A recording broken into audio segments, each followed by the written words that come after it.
Listo el pollo. Amigos y amigas, ya basta, muy buenas noches. Sean ustedes bienvenidos una vez más a este espacio que pretende buscar las voces de aquellas personas que de alguna u otra manera han incidido en la historia de este país. Hoy tenemos la grata presencia de una mujer que yo admiro mucho, una mujer dedicada a los números. Ella es economista, fue ministra de Finanzas y ya en breve le tendremos con nosotros. Por ahora voy a darle el paso a mi estimado amigo Eduardo Enderica, quien está con nosotros, y vamos a saludar. Eduardo, buenas noches, mi hermano. Buenas noches, compa. Buenas noches a todos los amigos, amigas que nos ven periódicamente. Gracias por escucharnos, por la sintonía y nuevamente para estar con una invitada de lujo, tener la oportunidad de hacerle algunas preguntas que seguramente van a tener las respuestas adecuadas, concretas, puntuales, como ella suele hacerlo. Así que tenemos una gran expectativa por el programa de ahora y parece que ya está asomando. Bienvenida, economista María Isabel Viteri. Le dejo con el anfitrión del programa, Guillermo Granja. María Elsa, buenas noches. Veo que tiene su micrófono apagado. ¿Cómo le va? Bien, perfecto. Ahora sí estamos en óptimas condiciones. Le cuento que para nosotros, economista, para nosotros es un honor y un placer tenerle, porque debo confesarle la admiración que tengo por usted, al igual que mi mujer, mi esposa. Ella también tiene muchísima admiración por usted y es quien ha movido cielo y tierra para conseguir que usted esté en este programa ahora. Así es que bienvenida, ¿no? ¿Cómo está? ¿Cómo se encuentra? ¿Cómo se siente? Nosotros acá con un frío que no tiene idea. Vea, abrigo arriba, chompa abajo. Es un frío que cala los huesos. Cuéntenos usted por allá cómo está y dónde está. Bueno, en primer lugar, muchísimas gracias por la invitación. Para mí un gusto y un placer. En todo caso, bueno, yo estoy en Guayaquil. En Guayaquil estamos con diluvios en las últimas noches, con diluvios realmente. Y al contrario de ustedes, con mucho, pero muchísimo calor. Terrible calor, una humedad muy grande.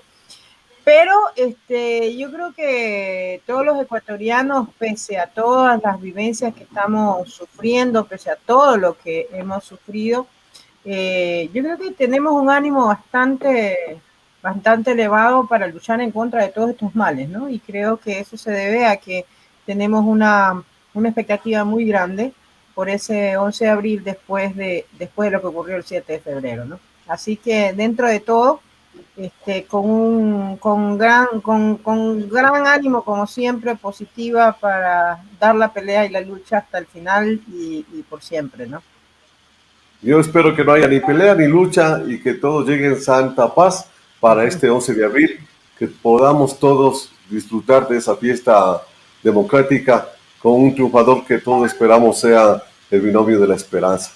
A mí me ha encantado algo que encontramos en el internet y quisiera compartir con todos ustedes, y esto creo que va a ser una sorpresa incluso para Eduardo, pero la voy a poner. Si con su permiso, economista, me tomo la atribución de regalar esta sorpresa a todos nuestros seguidores. María Elsa nomás, porque a mí me bautizaron con María Elsa, lo de economista. Gracias, María Elsa. Perfecto, estamos entre amigos. Guillermo entonces y Eduardo para usted. Estamos a sus órdenes. Usted para vos, ¿ah? Usted para vos. Bueno.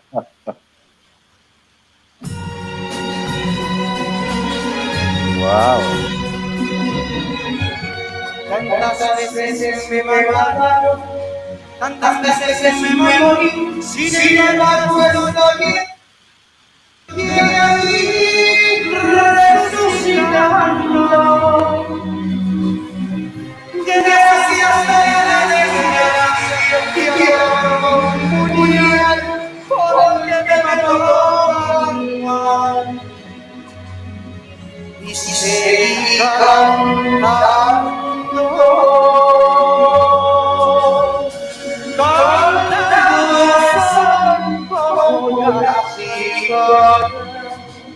después del año bajo la tierra, y vivo que sobreviviente,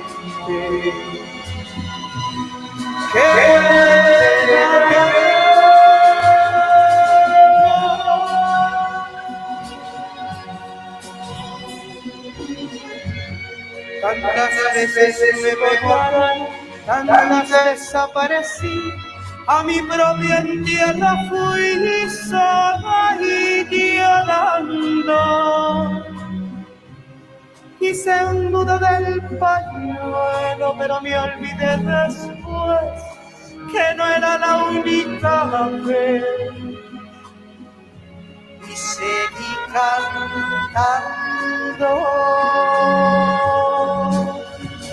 al sol como la cigarra, después de un año bajo la tierra, igual que sobreviviente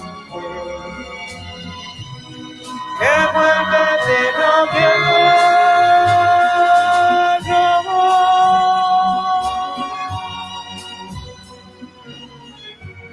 Tantas veces te mataron, tantas resucitarás, cuántas noches pasarás desesperado,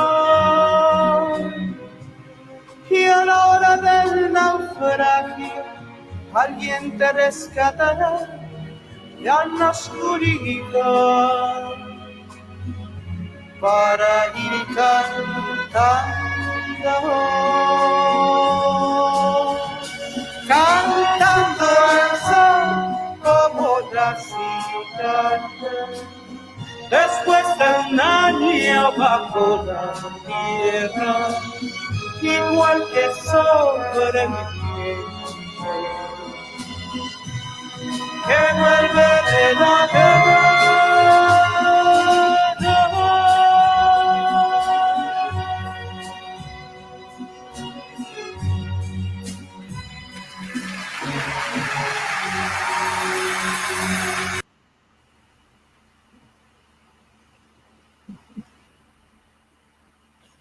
Muchas gracias.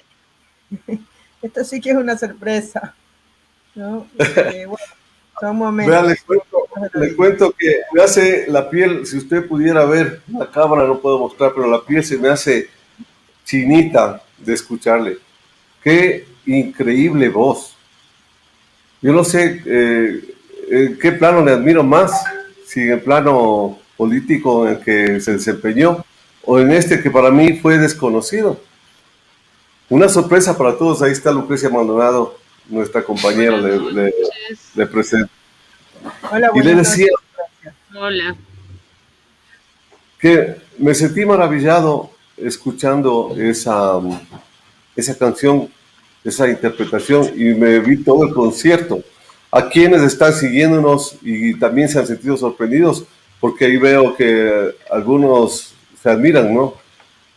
Les cuento que está en YouTube y pueden buscarle como María Elsa Viteri y la Sinfónica de Guayaquil. Con la Sinfónica de Guayaquil. Usted es una mujer de Guayaquil auténtica. Y para que vea que no vamos a entrar en estos planos de tema político estrictamente, a mí me gustaría conocer su vida, economista. Y me gustaría empezar por esa parte del Guayaquil, ese hermoso Guayaquil que siempre nos... ese Guayaquil que nos ha enamorado, que nos ha hecho soñar y que le sentimos muy nuestro, como usted. Ustedes son parte de ese inventario que cada uno de nosotros que vivió esa negociación que usted hizo para dejar al Fondo Monetario Internacional quieto. A mí me encantó. Y todos los de mi generación se habrán sentido así. Entonces eso es lo que quisiera yo, y perdone que me haya tomado tanto tiempo la palabra, pero me gustaría conocer a esa mujer, dándonos esa faceta inicial de una cantautora, y a su lado también tiene otra que es cantautora, ya nos contará más adelante. Explíquenos, ¿De dónde viene usted? ¿De qué parte de ese hermoso Guayaquil nace? ¿Cómo nace la música? ¿Cómo nace la economía? Permítame, hable Claro, por eso. Gracias, vamos, adelante. vamos a tratar de ser lo más rápidos posibles, ¿no? Porque acabo de cumplir 56 años y realmente cada año que cumplo me doy cuenta de la importancia de la experiencia en la vida, ¿no? Tan importante, ¿no? Bueno, yo en realidad provengo de una mezcla, una mixtura entre mi madre, que es arumeña, y mi padre de ascendencia manabita. Yo soy de los Viteri de Bahía de Caracas y soy de los Acaiturria Sanza de Saruma, de la provincia del Oro, ¿no? Y siempre yo digo que tuve una maravillosa experiencia de vida porque tuve una mezcla muy importante de formas de vida, ¿no? Entre las de la familia de mi madre y la familia de mi padre, pero adicionalmente de unas personas maravillosas que nos acompañan toda la vida, que hasta ahora están conmigo, que fueron las personas que ayudaron en mi casa a educarnos, a criarnos, a formarnos, que es Edita Esmeraldeña. Entonces en mi vida ha habido una mezcla muy interesante, ¿no? Adicionalmente, por mi madre, tengo una ascendencia directa vasca, y entonces en términos gastronómicos, en términos de todo, fue una maravilla, realmente mi vida. Adicionalmente, me eduqué, no solamente me eduqué, fue parte muy importante de mi formación como persona en el Colegio de la Asunción. Yo nací en un lugar muy, muy emblemático de Guayaquil, ¿no? Mis padres vivían en Panamá y Juan Montalvo, muy cerca del malecón, donde estaba todas las bodegas de cacao, de café y demás, ¿no? Entonces, como anécdota, cuentan, cuando yo era, desde muy pequeñita, cuando yo era una bebé, era muy gordita, y como anécdota cuentan que cuando me sacaban a pasear, las chicas que me sacaban a pasear, no tenían mejor atracción o mejor gusto que pesarme en las balanzas de los cacauqueros, ¿no? Porque era muy, muy gordita, ¿no? Y luego mi niñez la pasé en un barrio que también hoy ya ha perdido la esencia de lo que era una comunidad de familias jóvenes, que era la ciudad de la 9 de octubre. Y ahí aprendí a ser libre. Y aprendí a ser libre porque no habían riesgos, éramos puros niños jugando. Bueno, yo era bastante menor, la edad promedio era 4 años más que yo, pero en todo caso aprendí la libertad, aprendí a compartir, aprendí a jugar, a disfrutar como niños, bajo la vista de las mamás que se reunían todas las tardes a también ellas conversar, compartir, ¿no? Aprendí lo que era tener una comunidad, ¿no? Y bueno, que luego se reforzó en el colegio de la Asunción. Y después yo he dicho que mi vida ha sido una vida bendecida, porque tuve la oportunidad de aprender ya cuando era adulta, aprender lo que era, por ejemplo, desarrollarse en el ámbito de la universidad, luego en el ámbito del Pero sector usted privado. pasó hambre. Cuando era niña pasó hambre. Pasó hambre tal vez. No, Tuvo no, no, necesidades. no. Yo no tuve esa ninguna necesidad. Por el contrario, yo provengo de la clase media y con el fruto del trabajo de mis padres, realmente jamás pasé necesidades que no fueran, o sea, siempre tuve para vivir dignamente. Nunca fuimos ricos, nunca tuvimos excedentes, digámoslo así, importantes, pero siempre una vida cómoda y digna, ¿no? Gracias al trabajo de mis padres, porque lo que sí es que mis padres no recibieron herencia, ¿no? Mis ¿Y padres cuándo le nace a trabajaron. usted esa conciencia solidaria? Ese, ¿cuándo se alinea de este Bueno, lado de la vereda? Bueno, mis padres fueron personas muy solidarias, ¿no? Y en el colegio de la Asunción, nosotros tuvimos siempre una educación muy de cara a analítica, al análisis. Adicionalmente, yo me eduqué en la educación personalizada. Yo nunca tuve libros míos, yo siempre tuve bibliotecas que estaban a disposición de todos los niños, de todas las niñas. Nunca tuve un lápiz que era mío. Siempre había un tarrito en donde poníamos todos los lápices y agarrábamos cualquiera, ¿no? Es decir, yo creo que desde ese aspecto de mi formación entendí lo que era eh, eh, compartir, digamos, y todo salir adelante, ¿no?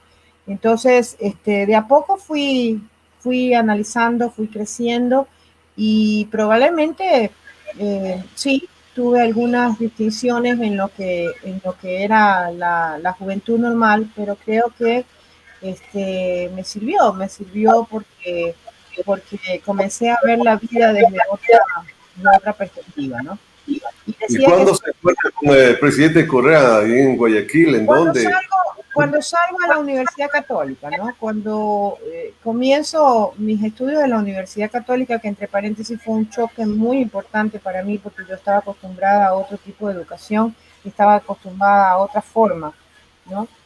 Insisto, yo nunca tuve un deber, yo nunca tuve una lección, yo siempre trabajé en el colegio, aprendí a sumar y a restar con trabajo personal y trabajo comunitario, ¿no? Para mí fue un choque porque yo nunca tuve un solo libro. Yo siempre tuve a mi alrededor muchos libros y cada cual era libre de avanzar en lo que quisiera. Y la verdad es que sí me costó adaptarme a un proceso en donde a uno le exigían aprenderse una cosa en un libro, seguir un plazo, o sea, una idea, ¿no? Entonces, dentro de esto, este, tuve la oportunidad de ese año, el primer año, ser cofundadora del grupo estudiantil Alianza, porque comenzaba a emerger en la Universidad Católica un grupo distinto de pensamiento, ¿no? Entre paréntesis, yo soy la menor de 3 hermanos. Mis hermanos médicos, los dos, este, eran parte también de un proceso de la línea progresista, digamos, en la Universidad Católica con movimientos progresistas, y entonces yo siempre tuve el contacto con ellos a través de ellos, porque a mí siempre me gustó, más bien, eh, todo lo que iba un poquito más allá de lo que a lo mejor era lo que pensaba la gente de mi edad, ¿no? Y entonces, así se fue construyendo, ¿no? Y de ahí ¿Cuándo, vino, cuándo se inclina por los números? ¿Cuándo se perdón, inclina por los números? ¿Cuándo bueno, se inclina por los números? realmente más que por los números, yo siempre tuve una inclinación muy fuerte por el área social, ¿no? Lo que ocurre es que en esa época, usted recordará que habían 3 especializaciones y realmente la especialización del área social, la parte social, había muy pocas o daba muy pocas oportunidades de elección después universitaria. Y como también fui muy buena siempre para los números, tuve al mejor maestro, además, mi padre. Entonces, realmente del colegio me fui por el área de físico-matemático, pero tuve la compensación de que en la Asunción había una fuerte inclinación por el área social. Y entonces no importaba qué línea tomara, ¿no? Igual estaba esa parte reforzada. Y entonces, bueno, en el colegio mismo, yo me di cuenta que un tema, uno de los puntos que hace el giro en el mundo son los problemas económicos, ¿no? Sin embargo, de ello, fíjense que yo cuando salí del colegio tenía una inclinación para la arquitectura y para la economía. No sabía en realidad lo que hacía. Y primero se abrió el preuniversitario de economía y entonces yo dije, me voy a meter para ver si es lo mío. Y si no, pues me meto después a arquitectura para también ver si realmente es lo mío, ¿no? Pero me metí y me di cuenta que sí, que era lo mío, pese a todas las diferencias de visión que yo traía del colegio y lo que ya desde ese momento se visibilizaba en la universidad, ¿no? Pero como yo también venía con algún tipo de concepción de investigación, entonces de investigar siempre, de buscar siempre, entonces realmente siempre complementé, ¿no? Con lo que a mí me interesaba estudiar, con lo que a mí me interesaba conocer, ¿no? Así fue. Qué chévere. Estamos con Lucrecia Maldonado, aquí le doy la bienvenida para que salude a la audiencia y si tiene alguna pregunta para María Elsa, por favor, adelante. Y le cuento que también canta, hace discos y tiene un concierto la próxima semana, creo, para invitarle a que la escuche. Adelante, bueno, Lucrecia, prenda su micrófono, por favor. Encienda su micrófono y... Exacto, ahora sí. Adelante, Lucrecia. Buenas noches, María Elsa, qué gusto tenerle aquí.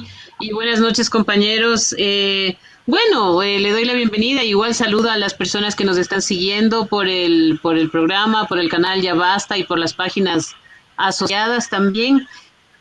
Me parece muy chévere, ¿no? Le había escuchado cantar y bueno, a mí me gusta cantar, yo me considero una aficionada, pero es algo que me da mucha alegría, entonces lo hago cada vez que puedo, cada vez que me invitan. Pero yendo un poquito más allá, hemos pasado 4 años de un gobierno y que todavía nos tiene desconcertados, ¿no? Y no sé cómo usted podría evaluar, sobre todo a nivel de manejo económico.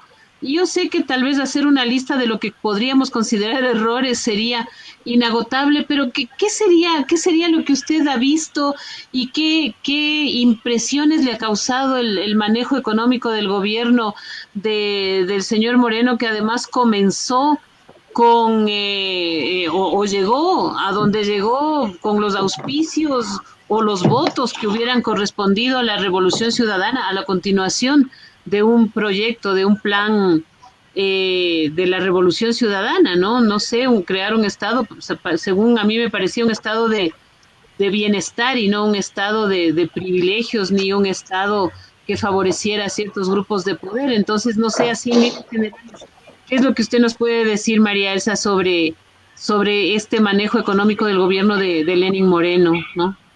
Bueno, para mí realmente es contundente porque además recuerde usted que yo estuve por 2 meses en el gobierno porque fui llamada a colaborar con una intención completamente distinta, ¿no? Y bajo una perspectiva que se suponía que era distinta, ¿no? Recordemos que en el momento que yo ingreso, si bien se hablaba mucho y comenzaba ya a darse un giro, todavía no se daba la consulta, o recién se había dado la consulta popular y recién se inicia el Consejo de Participación Ciudadana y Control Social Transitorio. Y precisamente mi estadía es tan corta porque inmediatamente me di cuenta que no había tal posibilidad de recuperar o de avanzar en lo que había sido la elección del pueblo, porque una de las cosas importantísimas que hay que tener en cuenta es que el pueblo ecuatoriano votó por una continuidad de un proyecto y de una visión distinta a la que tuvimos en estos 4 años, ¿no? Eso se confirma definitivamente a raíz, creo yo, de la consolidación del Consejo de Participación Ciudadana y Control Social Transitorio y fundamentalmente, justamente, fíjense usted, con mi salida y la entrada de Richard Martínez, ¿no? Porque evidentemente ahí sí definitivamente se cambió y se dio a la luz y cínicamente ya se postuló cuál era la acción. Lo que ha pasado, Lucrecia, es clarísimo. Lo que pasó fue simplemente que durante ese primer año de tiempo lo que hicieron fue estructurar perfectamente, no solamente en el área económica, sino en toda la estructura social, estructurar todo el andamiaje. ¿Para qué? Para desinstitucionalizar al país, y lo primero que hicieron fue manejar una idea de con el lawfare y con toda esta intervención del Contralor, tratar de ubicar en la mente del ecuatoriano que Revolución Ciudadana, Correa, era sinónimo de corrupción. ¿Para qué? Para poder dar carta abierta a todo lo que se venía, ¿no? Posteriormente comenzaron todos los ataques con el lawfare y toma la posta la señora fiscal, ¿no? ¿Verdad? Y luego realmente quien emerge es Martínez, abriendo las puertas, abriendo de par en par las puertas para que el Fondo Monetario Internacional intervenga en la definición de toda la política económica del país, porque lo que sí tenemos que tener claro es que lo que ha ocurrido en estos 4 años de gobierno de Moreno no es ideado, ni está coordinado, ni ha sido generado por los ministros, por los ministros ecuatorianos. Esto viene diseñado directamente del Fondo Monetario Internacional. Esa es una de las razones por las cuales mi presencia no satisfizo, porque yo responsablemente lo que intenté fue trabajar un proceso distinto, un proceso que diera cuenta del voto popular. En todo caso, mira cómo ha ido avanzando, que una vez que se estructura y se desinstitucionalizó toda la parte económica, se hizo todo en contramarcha a lo que se había avanzado. Entonces entra el proceso de la consolidación y emerge en cambio el Consejo Nacional Electoral. Todas estas autoridades fueron posicionadas por el Consejo de Participación Ciudadana y Control Social Transitorio. Y ha llegado al punto en donde, para mi gusto, lo que está pasando es que el 7 de febrero ya se convencieron. Tenían la duda, intentaron, pero se convencieron de que definitivamente el progresismo es la opción en el siguiente gobierno. ¿Y qué es lo que están intentando? Apuradamente, de alguna manera,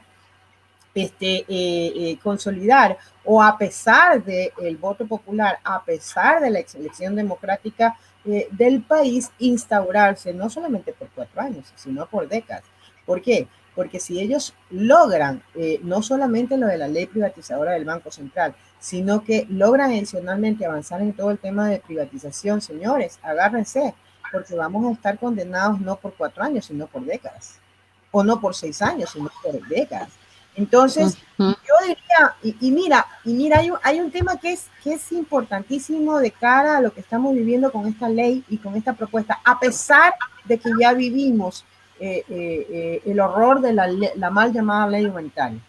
Pero yo creo que en general la estructura y la estrategia fue la misma, y en ese sentido aprovecharon inclusive hasta la pandemia, hasta el COVID, para estructurar todo esto y para darle sentido, ¿no? ¿Por qué?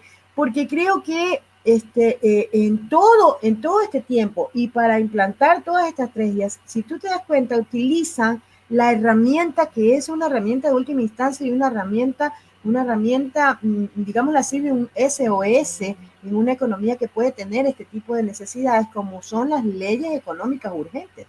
Y sin embargo, ellos todas las leyes las han pasado como económicas urgentes, ¿sí? ¿Por qué? Porque es la forma de sacar ventajas y es la forma de apretar a que se tenga la inminente necesidad de no analizar, sino simplemente de un tema de orden de transacción política en última instancia, ¿no? Pero adicionalmente, hay algo que a mí me queda muy claro. Y que fíjate tú, y sería bueno que lo pensáramos para el futuro, fíjate tú que el pueblo ecuatoriano, después de octubre 19, entró en el último año de gobierno y realmente los ciudadanos, el pueblo, quedamos en la indefensión. ¿Sabes por qué? Porque no tenemos en el último año la posibilidad de un tirar el mandato de manera democrática. Es decir, durante un año quedamos sin la posibilidad de un instrumento que signifique una revocatoria del mandato. Y por eso es que yo, en el momento en que iniciamos el día 365, dije, ojo, cuidado, peligroso, 365 días son muy, pero muy riesgosos en manos de un gobierno como este. ¿Y qué es lo que estamos haciendo? El gobierno hace gala de su autoritarismo, utilizando este instrumento de las leyes económicas urgentes. ¿Para qué? para imponer algo que el pueblo ha dicho no, porque a quién no le queda claro a alguien, yo creo que ya a nadie le queda claro que este gobierno es completamente, no tiene respaldo. Puede ser legal, pero es completamente ilegítimo. No tiene ningún respaldo. Entonces, no le importa nada, no le ha importado vencer Constitución, romper Constitución. ¿Qué le va a importar? ¿Qué sangre en la cara va a tener faltándole un par de meses actuar y tomar decisiones que pueden encadenar por décadas al país? Entonces, fíjate cómo realmente es interesante analizar el total descaro, el total cinismo, ¿no? Pero aparte, es importante, y sobre todo a los jóvenes, ojalá que muchos jóvenes nos estén mirando. ¿Por qué? Porque esta es la forma típica de proceder de este tipo de sistemas capitalistas, neoliberales, de la globalización y demás, que no son solamente un modelo económico, esto es un sistema de vida, ¿no? Es la típica forma de proceder. Fíjate tú, que todas estas leyes, y en especial la privatizadora del Banco Central, ¿qué es lo que pretende? Es dar marcha atrás, es una contramarcha, es ubicarnos antes de 1999 y probablemente antes de la securitización. Y lo típico que ha sido, como yo lo repetí con mi banco en alguna que ahora ya se hizo famoso el tema, ¿no verdad? La peor corrupción en un país es hacer legal lo ilegítimo. Y la forma de proceder, ¿cuál es? Es hacer legal lo ilegítimo que van a actuar. La otra vez escuchaba a Carlos Vera decir que si no hubiera sido positivo, pues Guillermo Lasso estuviera preso. No, pues, el problema es que las leyes no han respondido a lo que es la legitimidad, pues. Han entrado dentro de un marco del mismo proceso que tienen. Entonces, si el señor Guillermo Lasso está preso, es porque antes de hacer las cosas se protegió de hacerlo legal, pero lo legal no necesariamente es legítimo. Y desde mi perspectiva, un gran tema que tenemos, el Ecuador tiene una serie de problemas a nivel de definiciones, y una de las definiciones que tiene que hacer es el tema de corrupción. ¿Cómo se define la corrupción? Porque la corrupción no es solamente lo que dice la ley, porque la ley está inmersa dentro del proceso de corrupción, ¿sí? Entonces, ahí tienes una serie de situaciones que tienes que manejarla. Tenemos una infinidad de cosas que los ecuatorianos tenemos que aprender a definir realmente. Y dentro de eso hay esperanzas. Hay la esperanza de que se pueda resarcir todo el daño que han causado. ¿Tenemos alguna esperanza? Yo creo que, fíjate, yo soy una persona muy positiva. Yo soy una persona con una fe inmensa. Puedo tener cuestionamientos a mi credo, ¿no verdad? Que los he solucionado. Pero yo lo que sí definitivamente tengo es una fe inmensa. Soy una mujer muy positiva. Y siempre creo que si te echas a morir, si no luchas por algo, si no buscas algo, si no escudriñas para encontrar la forma de vencer o de transformarlo, entonces no tienes vida. Entonces agarra tus 4 cosas y ya andate a la casa nomás, la casa que significa el huequito nomás. O sea, si no estuviera la esperanza, si no estuviera la fe, entonces no habría de ninguna manera la vida en sí misma. Yo creo que hay muchas esperanzas y mucha fe. ¿Y sabes por qué? Porque definitivamente creo que existen voluntades, existe un antecedente muy importante, sobre todo en el manejo económico. Durante décadas nos hicieron creer que el capitalismo, que el neoliberalismo, que la globalización era poco más de una ley natural, que no había una opción. Y yo creo que el Ecuador, lo interesante y lo importante del Ecuador y en muchos países de la región, fue que en la década pasada, digámoslo así, demostramos que no, que eso es una opción y que hay otras opciones de manejar el sistema social y particularmente las relaciones productivas y todo lo que conlleva al entorno productivo. Y lo que es mejor, fíjate tú, que si tú revisas los indicadores y los resultados, en lo que tu antítesis busca, que es básicamente crecimiento, no desarrollo, no bienestar, sino simplemente crecimiento. Ellos obtienen el éxito solo con crecimiento. Fíjate tú que esta nueva visión, esta nueva forma de organización productiva, hizo lo que no hicieron ellos, que fue hacer crecer la economía el doble, el más doble en 10 años. ¿Cuál fue la diferencia? La diferencia es que además sumó lo que nos hace diferentes, que es la procura del bienestar. No es menor haber sacado a 10 millones de personas de la pobreza. Ojo, eso no significa que había millones de cosas que seguir construyendo, muchísimas cosas que construir. Después de todo, no vamos a comparar 10 años con solamente desde el retorno de la democracia 30 años, que había sido la María Elsa, perdón la interrupción. Sí, claro. No, por favor. No sé si es solo conmigo, pero yo escucho bien a Guillermo, a Lucrecia y no a usted. Entonces, si es que esto está sucediendo también con los internautas, estamos desperdiciando esta preciosa explicación porque no sé qué tanto se está entendiendo. Perdón por irrumpir para eso. Está perfecta Está perfecta, solo hay un eco cuando abre un micrófono algunos de ustedes porque tiene un feedback. Pero aparte de eso, ya he pedido reporte y quienes nos están siguiendo no han manifestado que hay ninguna novedad. De hecho, ya he revisado, aparte dice que hay un eco, sí hay un eco. El eco es cuando Lucrecia o tú abren el micrófono, cuando está hablando nuestra distinguida invitada. María Elsa, continuemos. El audio está bien, ya nos pasa un reporte, miren, ahí dice, está muy bien el audio.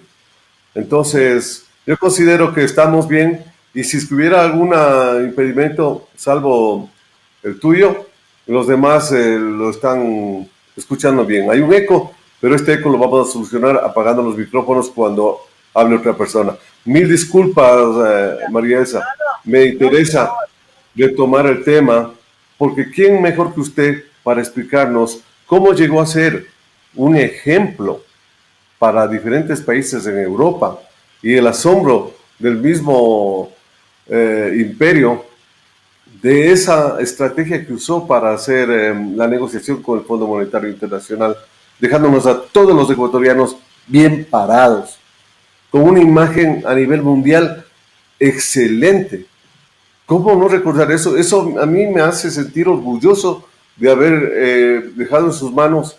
No quiero ser adulón, ojo, pero, o sea, no entiendo mucho de esto. Lo que sí entiendo es lo que me hace sentir bien y lo que hace que toda la gente en los corrillos digan, ¿qué es lo que pasó? ¿Qué hicieron? ¿Alguien entiende?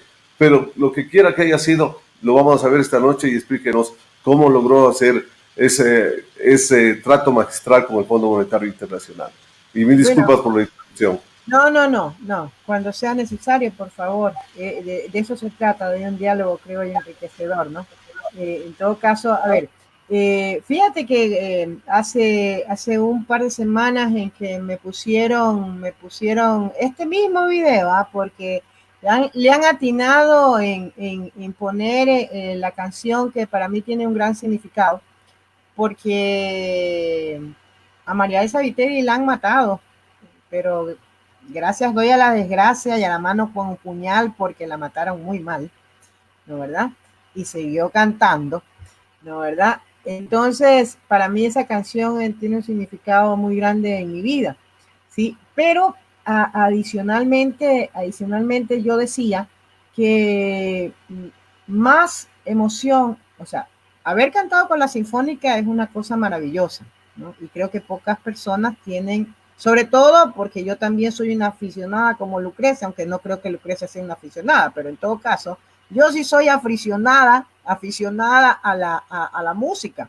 Entonces, sobre todo para mí, llegar a cantar con la orquesta sinfónica, pues realmente es algo que poco puede lograr. Además que es una sensación maravillosa, uno se siente como en las nubes, como angelito en las nubes con toda esta música maravillosa atrás, ¿no? ¿Verdad? Más de 100 músicos atrás, pues, ¿no? Y en vivo y todo, ¿no?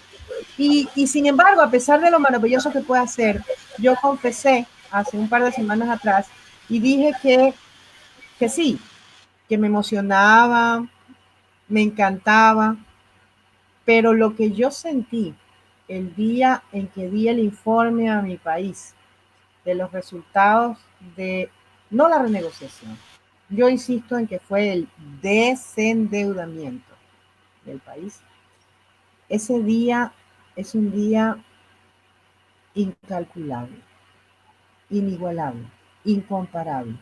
Yo todavía no encuentro, a pesar de la riqueza de nuestro idioma, todavía no encuentro las palabras que puedan transmitir lo que yo sentí. Y hasta ahora, cada vez que hablo, así como a ti, se me pone chinita la piel. Y siento por dentro... Desafavo, dice en portugués. Desafavo. Es algo, no sé, yo de chica decía que cuando el Barcelona metía un gol, ¿no? Yo sentía que desde el dedo gordo del pie me subía una corriente hasta la cabeza, ¿no? Pero más que eso, es mucho más que eso, es mucho más que esa vivencia. Todavía no logro, créeme, ¿no? ¿Y qué fue lo que pasó con ese desendeudamiento? Primero que nada, hay que centrarlo y ponerlo dentro de lo que en realidad fue, ¿no? Porque yo fui la ejecutora, pero esto venía de todo un proceso, no solamente del gobierno nacional, sino de toda una lucha ciudadana que había trabajado por la evidencia de la ilegitimidad de la deuda, traducida básicamente o sencillamente en el robo que nos hicieron al desarrollo de nuestro país. Porque en eso se traduce la ilegitimidad de la deuda. Nos robaron el potencial de desarrollo, porque nos sangraron los recursos. Entonces, esto venía de allá, ¿no? Cuando llega el presidente Correa al poder, él siempre había promocionado, y todos los que creemos en esta faceta, que el ser humano era antes que la deuda y antes que el capital. Y entonces hace algo que es el primer punto de todo, porque esto hay que entenderlo como un proceso completo. El primer paso, que es la decisión política, la voluntad política. Y el presidente Correa tuvo la decisión y la voluntad política de conformar una auditoría. ¿Y por qué? Porque lo primero que necesitábamos era demostrarle al mundo cómo habían maltratado, cómo habían abusado del pueblo ecuatoriano a través del endeudamiento. Y entonces se hace la auditoría de la deuda y creo que fue muy bien, se tomó una correcta decisión cuando se dividió los procesos y el resultado de esa auditoría pasaba a manos del Ministerio de Finanzas, pero el Ministerio de Finanzas desde ese momento generaba el análisis y la toma de decisión de cómo actuar. A mí me tocó estar como viceministra cuando ustedes no saben lo que fue recopilar la información, lo fuerte que tuvimos que luchar para que en las entidades se pudiera conseguir esa información. Y no solamente María Elsa Viteri como viceministra de Finanzas, que obviamente era importantísimo porque ahí estaba la mayoría de la información, sino en muchas instituciones, y fueron muchos. Y habiendo tanta presión que existe del Fondo Monetario Internacional, de los gobiernos mismos, de la gente que esté atrás de este poder oculto que es el dinero, ¿cómo pudo sostenerse sin claudicar? Porque lo que pasa es que hay que entender, y es importante tu reflexión, ¿por qué? Porque hay que entender que esto no es nacional, esto es una estrategia internacional. Y lo que estábamos amenazando era el poder y la hegemonía del sistema financiero internacional, que se constituye por la parte privada, por los ese gran poder económico, pero que dentro de esa estructura lo que ha hecho es captar y tomar el poder de toda la institucionalidad de las instituciones internacionales. Y por eso es que el Fondo Monetario Internacional, todos estos grandes organismos, responden a los grandes poderes económicos a través de las naciones que tienen o sobre las cuales manejan estos grandes poderes económicos. Fíjate que el Fondo Monetario Internacional, en realidad, bueno, en su estructura y todo, al final de cuentas, para decisiones trascendentales, Estados Unidos tiene voto dirimente. ¿Por qué? Porque su composición de capital lo hace ser en ciertas decisiones el único que puede decir a favor. Es como quien dice el accionista mayoritario de la compañía. ¿Sí? Claro. Sí. Y es increíble que lo haya logrado y claro, pero como ejemplo. Hay que hacer una diferencia y es importante adicionalmente porque se supone que la estructura es de los gobiernos multilaterales, ¿verdad? Pero nosotros lo que hicimos fue la solución de la deuda a la parte comercial. Entonces uno diría, ¿cómo se conecta la parte comercial, que es la parte privada internacional, la banca privada internacional, con el Fondo Monetario Internacional? Ahí está la evidencia de quiénes son los que están detrás de estos grandes multilaterales. Si uno analiza el comportamiento del Fondo Monetario Internacional, de a poco se fue convirtiendo en el garante, en el interlocutor, en el ejecutor, en fin, en el programador. ¿Para qué? Para la defensa de los tenedores de deuda privada. Y compruébenlo ustedes en esta última renegociación del ministro Martínez. No era la renegociación con la deuda del Fondo Monetario Internacional, si recién nos endeudábamos, estamos endeudando. Era con los deudores comerciales. ¿Y por qué? Porque en el 2009 nosotros eliminamos casi el 100% de esa deuda, porque era la más sangrienta, porque era la más cruel, es la más atosigante, es la que mediante sus manejos, igual que lo que quieren hacer aquí con la privatización del Banco Central, manejando tasas de interés, movimientos, condiciones y demás, la hacen crecer o bajarse, crecer o bajarse. Es decir, es una forma de manipulación y de esclavización, de esclavitud a los países pequeños. ¿Quieres hacerme una pregunta? Yo bajo mi micrófono para que no suene y seguimos contando la experiencia. Sí, la experiencia fue maravillosa. No sé si Eduardo o Lucrecia tenga una pregunta, pero yo sí estoy interesado. Sí, bueno. A ver, Eduardo. Como Lucrecia la lanzó a la arena, ya de ahí ya no pudimos seguir con las felicitaciones por la hermosa voz, la presencia en el escenario.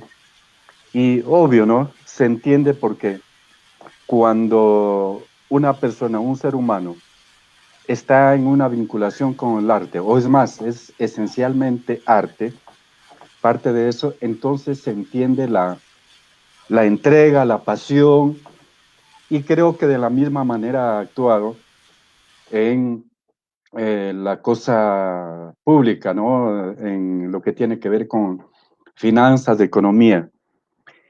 Entonces, felicitaciones y mi admiración por eso.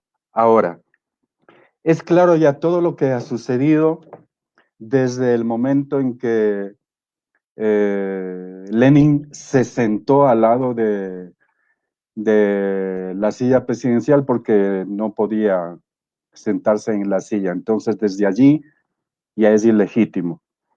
Se vio como una cachetada brutal a las esperanzas de más del 50% de la población, que creía ingenuamente en una continuidad. Por primera vez en la historia se pedía una continuidad de un gobierno, y así se demostró con los votos. Pero claro, vino lo que ya sabemos, pero no se queda nomás ahí. Y hago alusión a esto porque acaba de hacer un comentario doña Jimena Peña, a propósito de que Lenín Moreno renuncia a la presidencia de Alianza País. Entonces, Jimena Peña ahora, faltando, ¿cuántos son, Lucrecia? 83 días, 82, para que termine el gobierno, se dan cuenta de que no ha cumplido con el plan de gobierno para el que fueron electos. Entonces hay una coparticipación. Y ahí coincido plenamente cuando dice que hay poderes superiores externos que los utilizan nada más como títeres. Pero la pregunta básicamente es, ¿qué tan poderosos son? Y bueno, en trabajos energéticos, en trabajos de sanación energética, se tiene la convicción de que nada ocurre sin que uno lo permita. Entonces, ¿cómo fue que Lenín Moreno y todo el grupo que luego se fue con él lo permitieron sin que los demás se diesen cuenta? Eso por un lado. Y ahora, por otro lado, ¿qué hacer? Porque todavía queda la posibilidad, y van a trabajar para eso, darle como el broche de oro de parte de ellos con la privatización del Banco Central en este periodo. Por favor, eso básicamente. A ver, yo creo que definitivamente, sí, efectivamente, uno tiene que dar permiso para que ocurran estas cosas, ¿no? ¿Verdad? Por decirlo de alguna manera, ¿no? Y por eso es que le digo que en el primer año de gobierno, realmente lo que se hizo fue un trabajo psicológico muy importante en el pueblo ecuatoriano. Y se trabajó vía el tema corrupción. A mí me parece que yo soy adicta, a mí me encantan los cómics. ¿Eh? Hay un librito de Asterix y Obelix que se titula La Cizaña.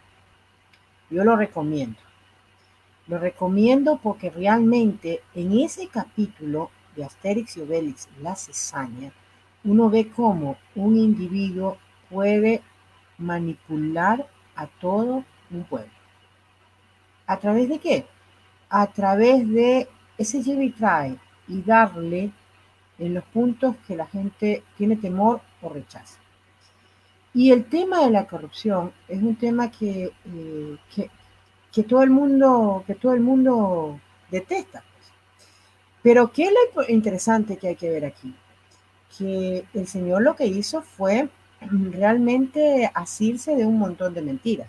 La primera gran mentira, la de el sobre y el exceso de endeudamiento, que fue una de las razones por las cuales me persigue el Contralor, bueno, quien ejerce las veces de Contralor de la República, a mí, porque yo desde que recibí, a mí me tocó recibir ese informe, desde que lo recibí le dije, esto es antitécnico, esto no es la verdad y yo no lo voy a aceptar. ¿Y qué me gané? Me gané que inmediatamente me destituyera a mi viceministra y segundo, luego, con mentiras, hiciera lo que hiciera conmigo, pues, ¿no? La ventaja es que yo no tengo rabo de paja y tengo la verdad en mis manos y en mi frente. Y así como lanzó la gran mentira, dicen en Chile, lo dejaste como chaleco de mono. Porque 2 días después yo salí ante el mundo entero y presenté no una pantalla, whatever, como digo yo, que decía algo sobre mí, sino que presenté los boletos de pago en el banco, incuestionable. De ahí en más quiero que sepan que ese estudio siguió adelante y los propios investigadores de la Contraloría determinaron la falsedad. Y hasta la fecha se resuelve, ¿saben por qué? Porque eso en el momento en que la Contraloría tenga que decir lo que tiene que decir, en ese momento, ¿sabes lo que yo tengo en mis manos? La posibilidad de demandar por la falsedad y por la irresponsabilidad del Contralor. ¿Sí? Por la irresponsabilidad, independientemente de que evidentemente después de la reunión que tuve yo con los empresarios, en donde les canté la plena, como se dice, ¿no? La verdad y la plena, ¿no? ¿Verdad? Después de la reunión que tuve con algunas instituciones internacionales, yo sabía que hasta ahí llegaba yo, porque yo no iba a vender a mi país. Entonces, yo creo que se manejó muy bien la mentira. Escuchen, al poco tiempo, cuando Martínez se entrega al Fondo Monetario Internacional, lo primero que tiene que hacer es ¿qué cosa? Desvestir la mentira sobre la cual basaron un año antes todo esta confianza del pueblo. Pero si lo que tuvimos fue, insisto, durante ese periodo, durante ese año, lo que hicieron fue, en base a mentiras, ganarse la confianza para lograr ¿qué cosa? Para lograr conseguir la legalidad aparente de una ilegitimidad, porque independientemente sigue siendo anticonstitucional y sigue siendo una barbaridad todo lo que ocurrió con el Consejo de Participación Ciudadana y Control Social Transitorio. María Elsa, Pero una pregunta. fue el espacio solamente, fue el espacio de tiempo necesario ¿para qué? Para que cayéramos en el engaño en ese pedacito de tiempo, para darle la opción a la obra maestra, que fue la consulta y el Consejo de Participación Ciudadana. De ahí en más, la gente comenzó a abrirlos, o sea, comenzó a darse cuenta que nos engañó. ¿Sí? Ojo, y para que tengan claro algo. Yo, por ejemplo, no, me perdí la consulta popular, me perdí la discusión y todo porque estaba asilada en un hospital después del accidente gravísimo que tuve, ¿no? Porque la ministra Viteri, que usted pensaría encontrársela en un aeropuerto, viajaba, se la encontraba era en el terminal terrestre, porque yo viajaba como cualquier ciudadano que vive su trabajo, me alcanzaba para comprar pasajes vía terrestre. Y tuve la desgracia de encontrarme con un hombre que realmente creo que este tipo de personas hay que quitarle la licencia, y creo que también hay que componer todo eso, porque después de haber vivido lo que yo viví, son 3 años y todavía no tengo solución. Ya tengo sentencia, pero no me la pasan por escrito, entonces no se puede ejecutar bien. Increíble. Pero para que esto haya sucedido, María Elsa, a mí me late que detrás de esto hay cerebros. Porque para hacer esa maldad así, sin conocer nada, esto es como el ajedrez, haber dejado ese espacio de tiempo tan chiquito para que puedan meter la consulta, haber creado tantas mentiras bien estructuradas, se necesita de cerebros. No considero yo, sin tratar de ofender al actual mandatario, que tenga la capacidad intelectual para idearse eso. Mire, ¿De dónde viene esto? Yo ahí le voy a corregir. Yo creo que estamos cayendo en el error de decirle a muchos incapaz. No. Usted dio la palabra correcta. Son gente malévola. Son gente, es que son gente, no tienen lo que tiene que tener básicamente un político, y que lo dijo Eduardo cuando le agradezco por sus palabras en relación a mi amor por el arte, que no solamente es por el canto, ¿sí? ¿Por qué? Porque para ser político uno tiene que tener sensibilidad, le tiene que doler el ser humano. Y lo que caímos fue en una conjunción de un grupo de personas que no tienen la menor sensibilidad con el ser humano, y que realmente son seres oscuros, pero ojo, no son ineptos.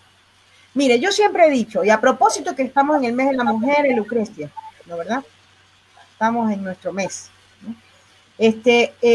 Yo siempre he dicho que lo más fácil para salvarse de un hombre maltratador es decirle que es enfermo. No, déjese de vaina. No venga aquí. Mentira. Los hombres maltratadores no son enfermos. No son enfermos. Son seres que no tienen la capacidad social, la capacidad humana de entender la importancia y la relevancia de una mujer. Así de simple. Lo mismito. Yo me asusto cuando tenemos una tendencia muy fuerte a decir que es inepto. No, no es inepto. Ni él, ni ninguno de su equipo, ni ninguno de los que estuvo atrás, porque detrás del poder existe otro poder. No, no son ineptos. Son seres sin conciencia. Son seres administrados bajo un interés personal, individual. Personalísimo, ahí sí, personalísimo. Individual. Son seres que lo único que miran es por su bienestar, porque son capaces en determinado momento de vender hasta su madre. ¿Sí? Palabras fuertes, no perdón, María Elsa. Sí. No, pero a las cosas por su nombre, un aplauso. Así es de como se debe hablar. Y meto pico porque ya creo que falta poco tiempo y no voy a poder. Bueno, todo lo hecho, o sea, hecho está. La pregunta es, con todo su conocimiento, con la experiencia, y no solamente de las finanzas, de economía, sino de el manejo, de cómo se dan estas corporaciones asesinas empresariales para manejar un país, uno diría, ¿no? Bravo, tenemos a un presidente y este va a cumplir todo lo que ha ofrecido. Pero sabemos que hay poderes superiores, supremos. Es como un poco sigo de la Madrid con su programa Detrás de la Razón y confronta estas situaciones ya a nivel de las élites mundiales y nosotros venimos a hacer como una por goteo, ¿no? Tiene que, si cae el agua de arriba, tiene que mojarnos de alguna manera. Pero cada gota es responsable del territorio que moja. ¿En qué situación está Lenín Moreno? ¿En qué situación la Asamblea que han torpedeado todo? ¿En qué situación el Contralor? ¿En qué situación toda este grupo de barbarie? Y lo más importante, ¿será reversible todo lo que dejan haciendo? Perdón la expresión, toda la cagada que dejan haciendo. Bueno, si es reversible, es reversible. Y es reversible desde la perspectiva legal, porque en muchos casos ha sido anticonstitucional, en la mayoría de los casos, entonces es reversible desde la parte legal y es reversible desde la parte de la decisión y la voluntad política, siempre y cuando tengamos a alguien que tenga la voluntad política de hacerlo. Y es reversible desde teniendo la reversión legal, teniendo la voluntad política, el conocimiento técnico. Fíjense que lamentablemente lo último, o en orden, digamos así, lamentablemente la parte técnica es lo que menos daría el inicio a este proceso. Necesitamos la voluntad política en primer lugar. Yo diría que hay que cuidar el orden. La voluntad política en primer lugar, luego la acción legal y bueno, paralelo estaría la acción técnica o la ejecución técnica. Entonces, desde esa perspectiva yo creo que es completamente posible. Ahora, ahí me pasa una pregunta. ¿En qué situación quedan, verdad? ¿En qué situación queda estos personajes? A ver, recordemos que el mundo entero que ha vivido, algunos países y algunas regiones han vivido barbaries, a lo mejor con distancia, pero yo diría que solamente que haya afectado a un ser humano termina siendo igual, ¿verdad? Esto que ha afectado a toda una sociedad. Recuérdese que siempre hubo lugares para esconderse, pero siempre hubo formas de descubrirlo. Lo importante no es llegar primero, sino saber llegar. Entonces, de alguna manera yo creo que tarde o temprano, y bajo muchísimas aristas y muchísimas formas, yo creo que uno siembra para cosechar. Y si se siembra mal, va a cosechar mal. Entonces, ahora, mire lo que estamos viviendo. Comienzan paulatinamente a salir. Martínez con una beca en el BID. María Paula Romo, no sabemos dónde está. Renunció Roldán. Se va Ceballos rápidamente. Y en fin, comienzan a salir. Y ahora resulta que Lenín Moreno le ha dolido el pecho todo el tiempo. ¿Sí? Ahora resulta que hemos tenido un cardíaco, un cardiópata.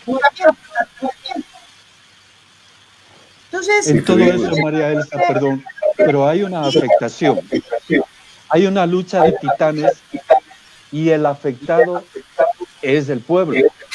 Somos nosotros. Somos los que ya hacen el porcentaje de la pobreza extrema que se ha duplicado literalmente. Sí.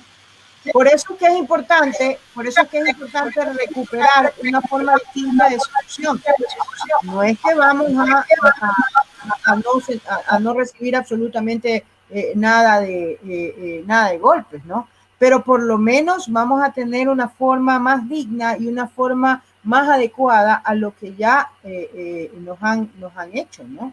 Entonces, de alguna manera, yo creo que por eso es tan importante y por eso también al principio yo decía, o sea, hay que ser fuertes, hay que asumir la realidad, pero lo que no hay que dejar es vencer, no hay que dejar de vencerse, y hay que seguir en la lucha y seguir manejando. Y por eso es que necesitamos realmente una voluntad política y una técnica distinta para poder transformar las cosas y revertirlo lo más rápido posible, aunque evidentemente no va a ser tan rápido como quisiéramos. Esto no es como la hechizada cuando yo era chiquita, que me fascinaba, que movía la nariz y se componía todo, pues, ¿no? Esto va a tener un tiempo, pero sí no damos la oportunidad a que esa técnica pueda hacerlo más fácilmente, entonces evidentemente va a ser peor, pues, ¿no? Entonces tenemos que afrontar la situación.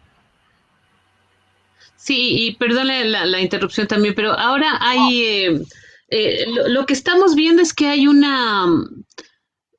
son un montón de poderes cooptados, ¿no? Porque estábamos diciendo justamente otro día con otras personas, Lucio por mucho menos se cayó, Abdalá quizá por menos también se cayó, Maguad, bueno, era obvio, ¿no? Llegó un momento en que simplemente ya las Fuerzas Armadas no le sostuvieron, los medios también se pusieron en su contra, al menos hasta cierto punto, ¿no? ¿Cómo es que este señor con un menos de un 5%, para mí no llega al 5% de aceptación y credibilidad, cómo es que no se ha caído? Podemos decir, sí, la pandemia, esto, el otro, pero ¿qué nos pasa, no es cierto? ¿O qué está pasando para que este señor con toda probabilidad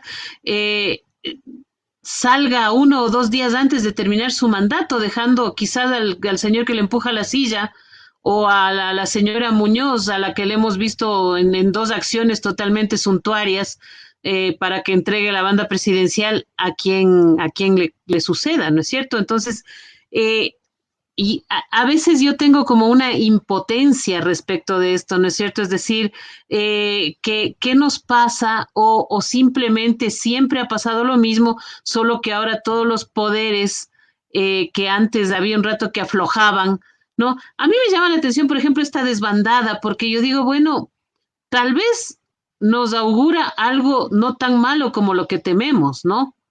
Tal vez sí dejen que el candidato del progresismo llegue, porque igual le dejan todo, con perdón del término, jodido, y tal vez no tenga toda la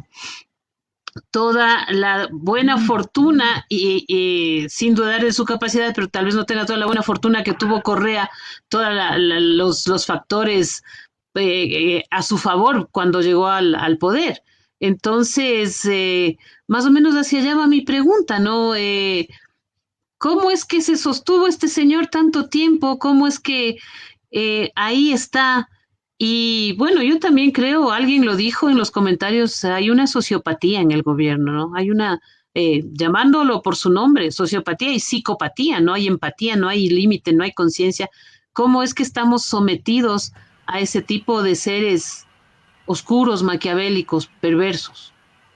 Bueno, a ver, vamos por parte, porque es bien amplia la pregunta, ¿no? ¿Verdad? Vamos por parte. Primero que nada, ¿cómo se sostiene?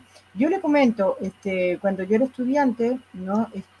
Cuando me daban las primeras pininos en administración, y me enseñaron los sistemas de control, me dijeron que usted podía tener el sistema más perfecto del mundo, pero si tenía una cadena en cada uno de los puntos coludida,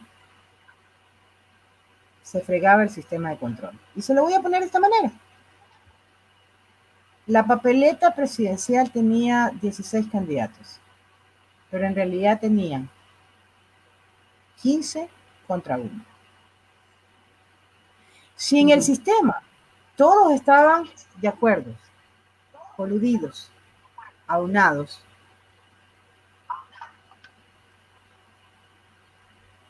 ¿cómo se sostiene? De esa manera. Pues. Aparte de que ya vimos cuál era el pegamento, pues, ¿no? El pegamento eran los hospitales, el pegamento eran las comisiones de tránsito, el pegamento eran, ¿no? Ya sabemos pues cómo estaban perfectamente unidos. Entonces, además de que la base o el charol donde se servían estos elementos pegados era nada menos y nada más lo que construyó el Consejo de Participación Ciudadana y Control Social Transitorio, pues, ¿no? Entonces, evidentemente, si todo está perfectamente anudado, ¿cómo caerse? Pues, ¿no? ¿Cómo caerse? Fíjese usted que en diciembre del 19, en octubre del 19, cuando comienza o cuando hay el verdadero choque, realmente, ¿qué es lo que tuvimos? Mientras el pueblo indígena decía, fuera Moreno, fuera, ¿qué pasaba en la mesa con la dirigencia indígena? Y no solamente, con la dirigencia indígena solamente, sino con los asesores de la dirigencia indígena, que no son indígenas. ¿Sí? Entonces, esa para mí es la explicación de por qué. Si a eso suma que el gran poder internacional facilitaba absolutamente todo, entonces ahí está, pues. Por más de que los ecuatorianos alzábamos la voz, luchábamos, decíamos, no es que llegan al 5%, no llegan yo creo que ni al 2,5%. Por más, todos los poderes. Y si le suma a que todo lo que se lanza como información internacional por la prensa hegemónica es una información distorsionada completamente de lo que en realidad vivimos en el Ecuador. Porque gracias a Dios los medios alternativos como los que ustedes funcionó al interior. Y claro, comienza a regarse internacionalmente, pero las grandes cadenas no. Entonces, si eso suma, eso para mí lamentablemente es la razón de cómo se sostuvo. Ahora, realmente lo que va a pasar con el señor, mire, hoy día yo hice un comentario y no sé cómo caiga porque todavía no lo he madurado, pero ¿no será que frente a esta opción o esta pérdida absoluta, porque yo creo que cada día que me levanto me convenzo más de que el progresismo asegura más su llegada del 11 de abril, con todo y lo, como usted dijo, jodido que nos deja. Pero cuando hay capacidad no hay que tenerle miedo a actuar. Y cuando hay decisión y voluntad no hay que tenerle miedo. Entonces yo por eso sé que vamos a quedar en una situación muy difícil, pero tengo el convencimiento de que va a haber voluntad política y hay conocimiento, ¿no? Entonces, Ese conocimiento nos está... batimos. Fíjense lo que le voy a decir, solamente déjeme terminar la idea. Mire, ¿qué tal si frente a esta situación de que cada día avanzamos más hacia ese triunfo, resulta que el señor Moreno de repente tiene que dejar el mandato y resulta que la señora Muñoz también lo deja? ¿Usted se imagina el caos? Vacío de poder. Un vacío de poder. Porque nadie la puede obligar a ella a continuar. Nadie la puede obligar a ella a continuar. ¿Y eso en qué ese significaría? escenario, María Elsa, se podría considerar, y vamos ya hablando a calzón quitado, ¿no? Como lo estamos haciendo y como pretendemos que sea. Se podría considerar a Yacu y todo el grupo que maneja él, porque además no es todo, están divididos entre los indígenas. Se podría considerar primero la fuerza de choque de este gobierno y de la derecha o de lo que piensan dejar, porque todo da a pensar de que a pesar de que gane Arauz como va a ser legítimamente, no lo van a dejar. ¿Cómo lo ve eso? No, yo creo que no. Yo tengo el convencimiento y la esperanza de que realmente inclusive las condiciones geopolíticas internacionales han cambiado. Yo creo que las cosas son distintas, ¿no? A mí me parece que, o sea, mire usted, ya tuvimos el caso de Bolivia, ¿no? Y creo que el Ecuador no toma dos. ¿Y usted va a colaborar en el próximo gobierno? ¿Tiene planes? ¿Cuál va a ser su posición para futuro? Hablemos de estos minutos que nos quedan, porque ya estamos a 15 minutos. A ver, la decisión de llamar a alguien a colaborar o no, realmente es de quien accede al poder, ¿no? Con decirle que hasta es decisión del presidente, pues el hecho de si el vicepresidente es un florerito en la mesa o si realmente trabaja, ¿no? ¿Verdad? Entonces eso depende, ¿no? Por supuesto que cuando se invita a alguien a trabajar hay dos voluntades, ¿no? La del invita y la del invitado. María Elsa Viteri, desde el sentido que ojo, no salió en la pandemia, no salió en estas elecciones presidenciales. Salió muchísimo antes, cuando comencé a tener la necesidad de decirle al pueblo las barbaridades que estaba haciendo este gobierno, ¿sí? Desde ese momento yo fui bien clara y dije, yo no estoy de ninguna manera trabajando ni para un puesto, ni trabajando por ningún partido político ni movimiento político, porque de hecho yo me desafilié de Alianza País hace muchísimo tiempo, ¿no, verdad? Ya cuando comenzaban a verse todas estas situaciones. Y evidentemente no siento que ninguna organización política representa lo que yo realmente busco, ¿no? Lo que yo realmente creo.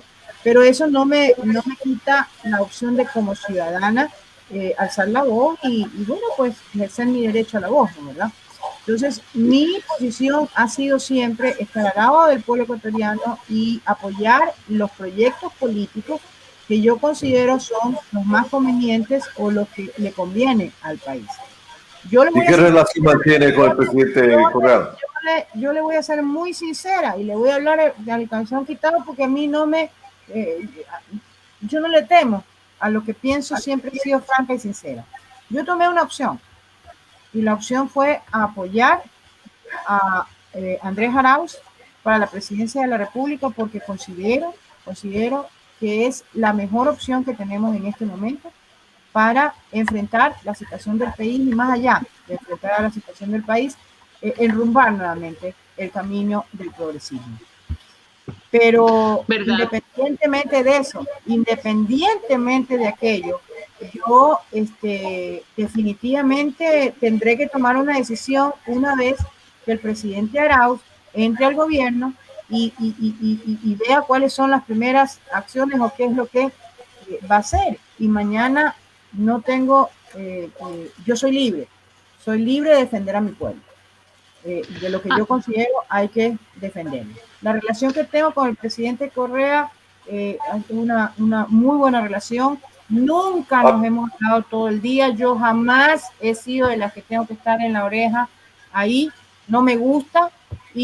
Pero sí he hablado con él. Pero en todo caso sí, sí, llamado y eso.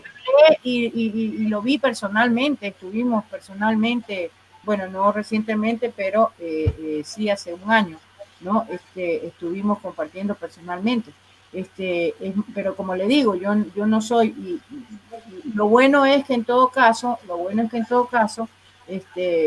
cuando era su ministra, yo no necesitaba estar todo el día hablando con él y nos entendíamos muy bien, ¿no? Eso que dicen en el fútbol, juegan con los ojos cerrados, ¿no? Porque se conocen tan bien que ya saben por dónde caminan y por dónde van las cosas, ¿no? Entonces, evidentemente tengo una excelente relación con él, pero insisto, yo respeto su agenda y adicionalmente no necesito estar hablándole todos los días a la oreja para que expresarle mi apoyo, porque mi actitud, porque mi lealtad, mi comportamiento de vida ha sido un comportamiento que va de la mano con un proyecto que compartimos y que también tenemos diferencias él y yo en algunos aspectos, pero más allá de que sea mi comportamiento coincidente con el pensamiento del presidente Correa, lo hago porque yo creo en eso, porque esa es mi forma de ser. Esto es más o menos como cuando a las mujeres nos preguntan o nos dicen que un poco nosotros somos más fieles por el que dirán y porque tenemos más presiones sociales. No, conmigo no van las presiones sociales. Yo siempre he sido fiel, ¿sabe por qué? Porque yo me respeto a mí mismo muchísimo. Y la fidelidad de una mujer es por respeto a sí misma, ¿no? Entonces, igualito, la fidelidad desde el punto de vista ideológico y político de María Elsa Viteri es a mí misma. Yo no me voy a presionar a mí misma, ni me voy a volver indigna en este sentido, ¿no? No, y de eso estamos seguros, y lo que es genuino se nota. Y un poco para culminar esto para dar un poco de tranquilidad o ilustrarnos a todos, porque nos están vendiendo la idea de que para no desdolarizar hay que privatizar el Banco Central. O en pocas palabras, por favor, ¿cómo funciona? ¿Qué mismo es el Banco Central?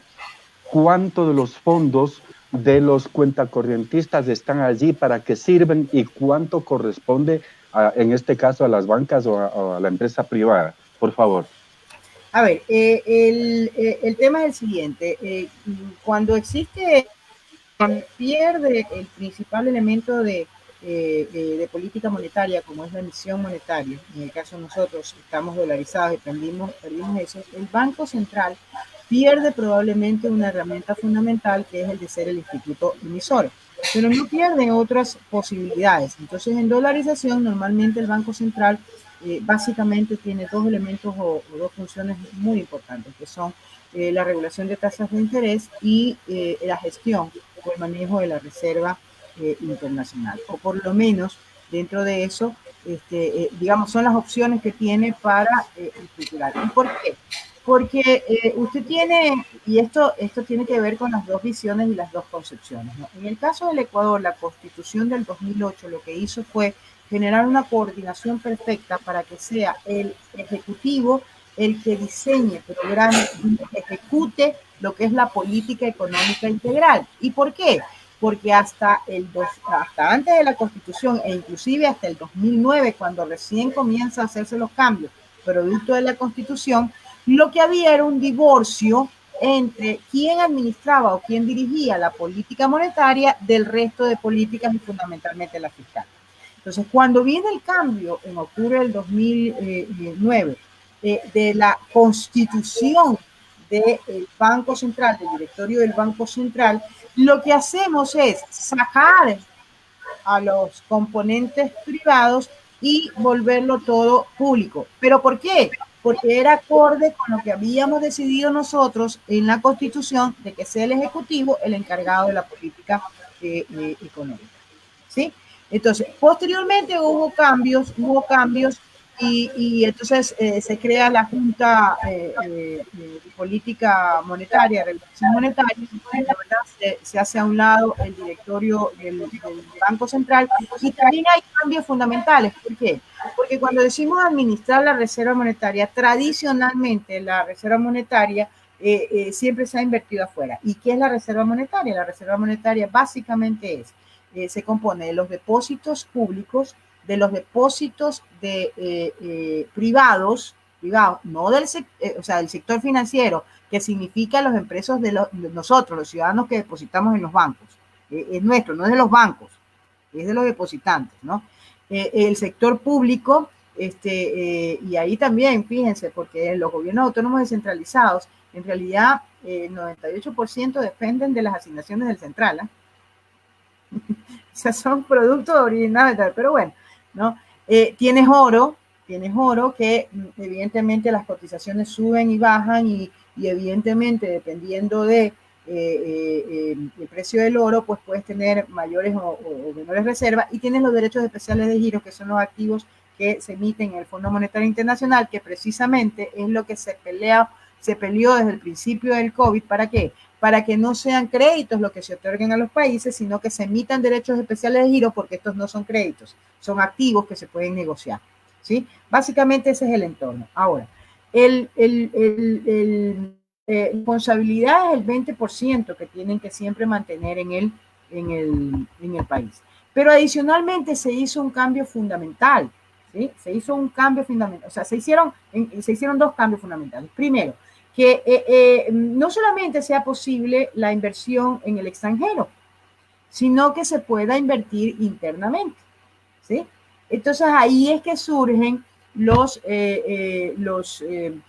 créditos, digamos, a instituciones, pero ¿a qué tipo de instituciones? A la Corporación Financiera Nacional, por ejemplo, ¿sí? ¿Por qué? Porque lo que se pretendía era que con esto se contribuya a la producción, que se den créditos y se dinamice, ¿no? Y el otro cambio que se dio fue la instauración de indicadores de control de la liquidez, ¿ya? El famoso índice de liquidez doméstica. Entonces había un controlador, un indicador interno y otro externo, ¿no? ¿Qué significa esto? Significaba que había límites para que los bancos privados tenían que dejar los depósitos en el país, ¿sí? Y asimismo también el externo, pues cuánto podían depositar en el exterior, digámoslo así, ¿no? ¿Y por qué? Porque lo que hay que entender es clarísimo. La dolarización se sostiene con los dólares adentro del país, pues, no con los dólares afuera, pues, ¿no? Y entonces, la desregularización, este proyecto lo que pretende básicamente es primero cambiar la constitución de la Junta y del Banco Central, ¿no? De tal forma que se vuelvan a entregar a manos privadas. Y aquí es clarito, ¿no? ¿Verdad? Aquí se habla de la autonomía, pero la autonomía del sector público, ¿no? Pero ¿qué significa quitarle la autonomía al sector público? Significa depender del sector privado, porque no me van a decir que los expertos privados no responden a un sector, pues, ¿no? Y de hecho ya tuvimos la experiencia de lo que ocurrió cuando estaba en manos del sector privado esta regulación, que nos llevó al feriado bancario, pues, ¿no? Que nos llevó ya. La desregularización fue lo que nos llevó a lo que nos llevó la sucretización. ¿Y por qué? Porque en esta ley no solamente se pretende el cambio de esa constitución, ¿quién decide? Con lo cual estaría evitando lo que constitucionalmente es natural en el manejo de la política económica y monetaria, que es ser pública, porque eso lo dice la Constitución, ¿sí? No solamente esa Constitución que estaría, sino que adicionalmente lo que se pretende es eliminar esos indicadores, es decir, darle la libertad que decía a los bancos, si quieren sacar todo el país, que saque, no hay nada que los restrinja, ¿ya? Igualito que se desregularizó, antes de 1999. En realidad nos retrotraen, esto es como volver al futuro, nos llevan hacia atrás, nos ponen en la misma circunstancia de otra vez. Y la otra cosa que pretende es evitar o que la banca privada no tenga límites para endeudarse en el exterior. Eso es re riesgoso, porque ya en la época de la sucretización era lo mismo, pues, y terminamos pagando todos los ecuatorianos, pues, ¿sí? Favorecieron al 0.18 de la población, y en ese favoritismo, ¿sabes lo que hicimos? Pagarles los créditos, hasta los créditos personales, ¿sí? Y otra de las cosas que también hay que ponerle ojo en esa ley es que en última instancia terminan ellos decidiendo el endeudamiento externo, el endeudamiento público externo. ¿Y eso qué significa? Significa no solamente el manejo de la política monetaria, sino entrometerse en el manejo de la política fiscal. ¿Por qué? Porque el endeudamiento es fundamental cuando tú cuadras o cuando tú haces el equilibrio en el presupuesto general del Estado. Y el presupuesto general del Estado es la herramienta fundamental de la política fiscal. Entonces, si te das cuenta, no, al contrario, esta ley, lejos de proteger la dolarización, lo que la pone es en altísimo riesgo, porque pone en manos de la decisión privada, a decisión de su conveniencia, un elemento fundamental, que es básicamente la salida de los depósitos, la salida de la liquidez hacia afuera, sin considerar que también es una herramienta de presión a la economía. ¿Por qué? Porque cuando le hace falta la liquidez a la economía, ojo, lo que estamos viviendo ahora, ¿qué sufre? Sufre el aparato productivo, porque no hay dinero para esta dinámica, este círculo virtuoso que se produce. Y entonces, ¿qué ocurre? Automáticamente generas desempleo, generas pobreza, generas más inequidad. Entonces, eso es sencillo entenderlo en su estructura general, ¿no? Pero claro, te meten una serie de elementos técnicos, digámoslo así, que aparentaría ser más complicado del verdadero objetivo. El objetivo es desregularizar todo. ¿A través de qué?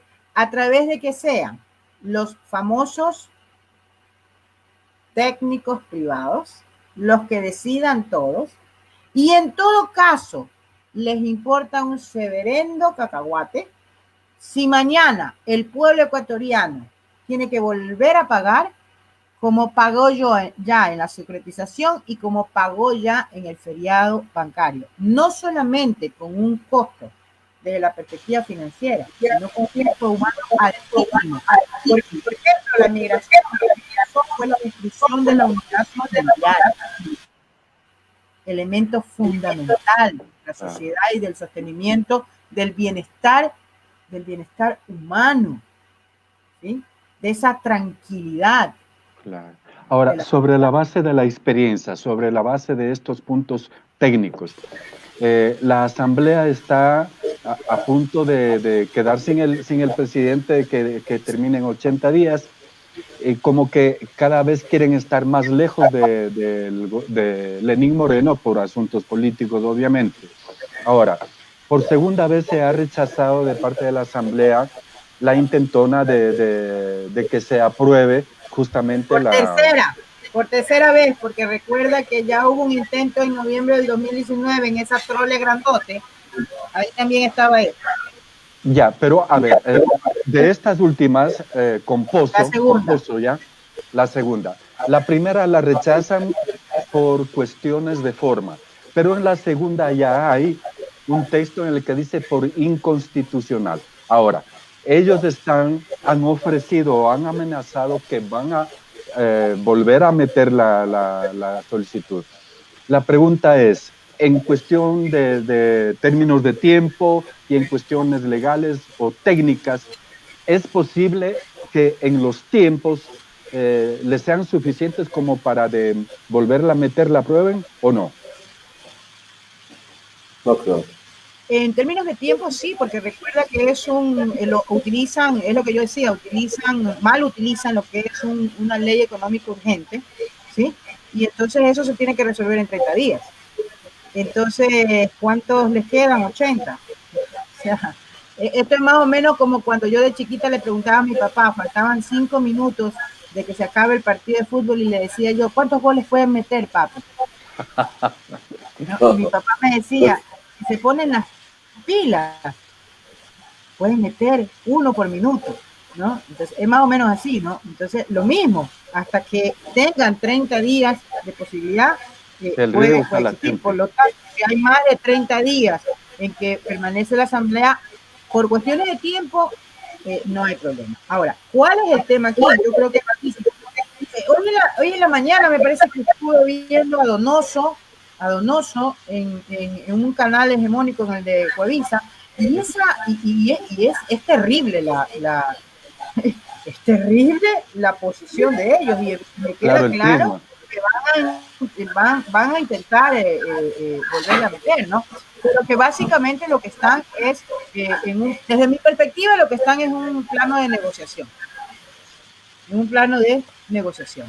Ahora, independientemente, quedaría todavía la posibilidad de la declaratoria de inconstitucionalidad de la ley. ¿Sí? Desde mi perspectiva. Pero claro, el problema es el tema de la Corte Constitucional también, que está dentro de todo el paquetazo. Y adicionalmente, el hecho de que yo insisto, y de verdad que lo dije en serio cuando dije 365 días es hartísimo tiempo para un tipo de gobierno así. Escúchame, un día es hartísimo tiempo en manos de los banqueros. Un día de ley es hartísimo tiempo en manos de los banqueros. Entonces, desde esa perspectiva, yo creo que, mira, hay que seguir insistiendo, ¿no? Ahora, definitivamente, si tú analizas, por lo menos la votación que me llegó a mí fue la contra de AP, la abstención de Creo, y supuestamente yo tenía entendido que la delegada del Partido Social Cristiano o la componente había votado que sí. Hoy a la mañana escucharon que dice que todos sean hubo abstención. Pero en todo caso, yo creo que también va a depende muchísimo también de las perspectivas de las elecciones. Porque, escúchame, creo que estas elecciones fueron el entierro de por lo menos 14 partidos políticos. Así fue. Incluyendo aquel que aparentemente es vencedor. Yo también lo pongo como muerto. Y lo pongo como muerto por todo el cogobierno. ¿No? Pero en todo caso quedan con vida, realmente solamente dentro de los 15 en contra del número 16, que es el número 1, ¿no? ¿Verdad?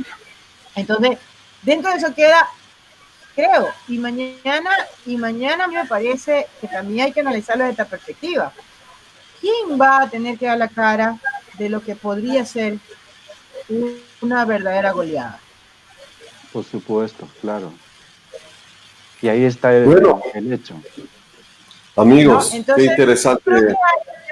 Hay un tema ahí, yo sé que ya nos tenemos que ir, pero solamente hay un tema de orden político muy, muy, muy importante. Yo lo veo como ciudadana, no soy politóloga, ¿no? Lo veo como ciudadana, ¿no? ¿Verdad? Pero adicionalmente creo que también hay que adicionar algo. O sea, hay que sumar algo. El Fondo Monetario Internacional está acostumbrado realmente a que sus cartas de intenciones y sus programas nunca se concluyan y en muchos de los países. Y está acostumbrado a tener que reconocer la existencia de otras posiciones y posturas, ¿no? Y yo creo que es un buen síntoma el hecho de que Andrés Arauz haya tomado contacto con el Fondo Monetario Internacional. ¿Sí? Entonces, Claro. me parece también que ahí también juegan las ganancias de orden internacional, porque definitivamente creo, yo insisto, crear una nueva matanza en un país como los nuestros, después de lo que se originó en Bolivia, me parece que no es el objetivo, no es el objetivo. Y entonces, internacional me refiero, ¿no? Entonces, Claro. yo creo que hay muchísimos elementos que están dando. ¿Sugerirías el retorno al ALBA y al UNASUR?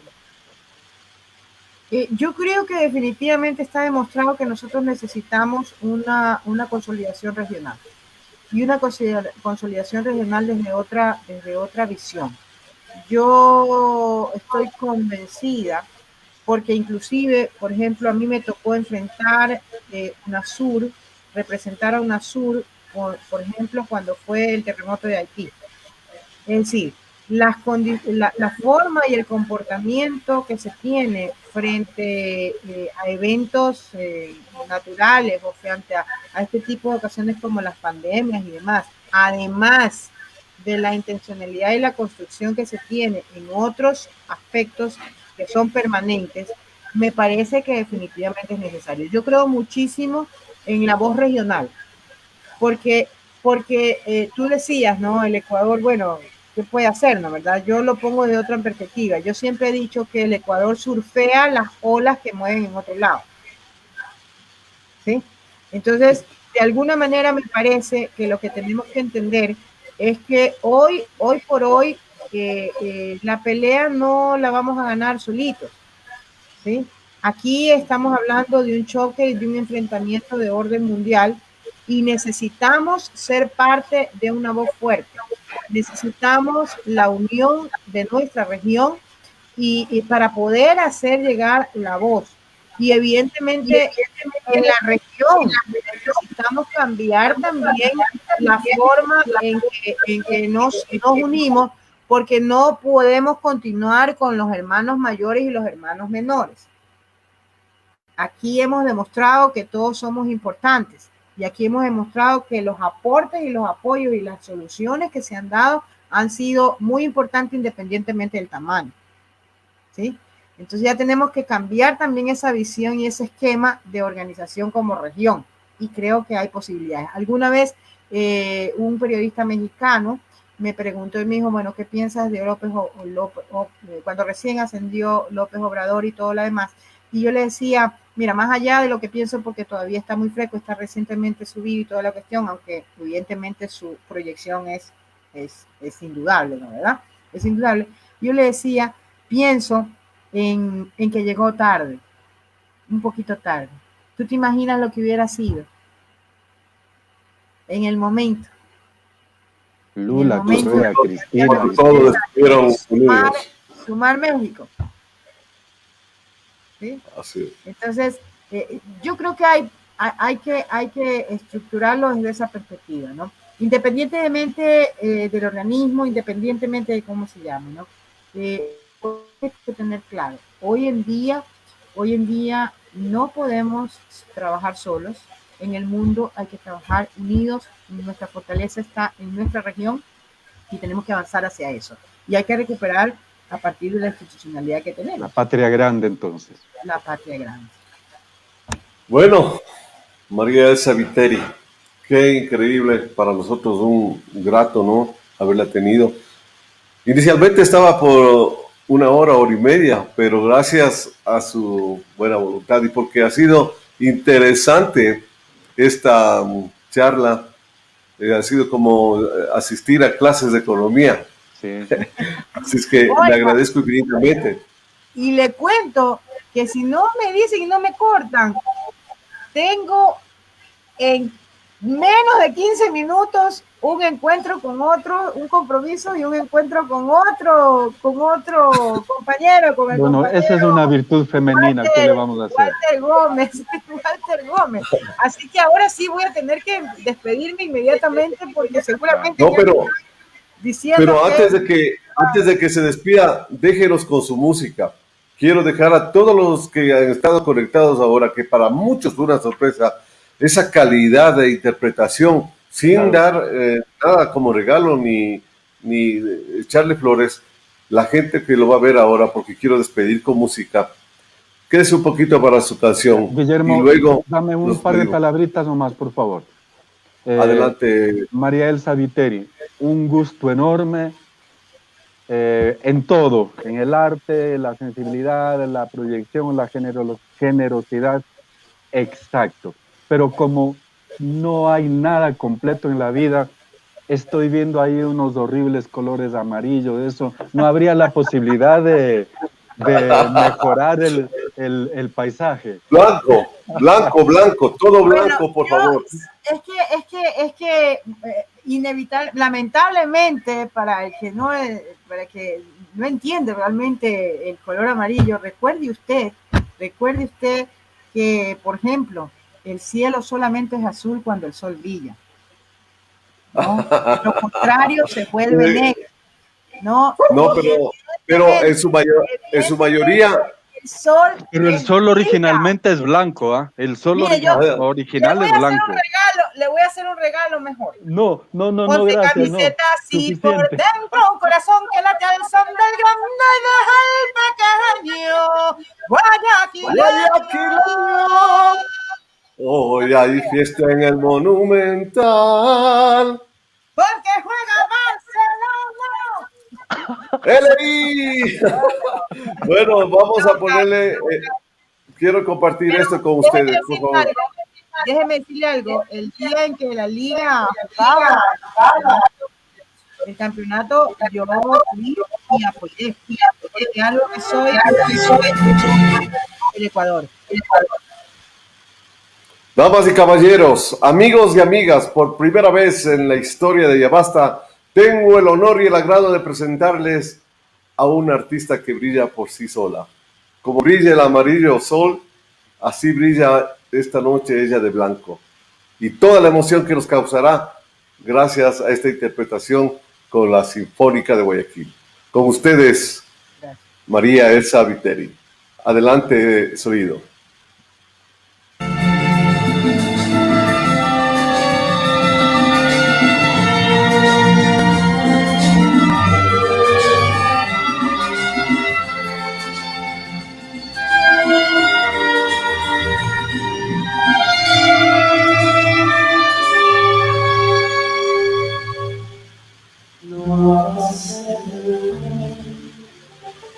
Toma mis manos como aquella vez primera en que pensamos en la vida.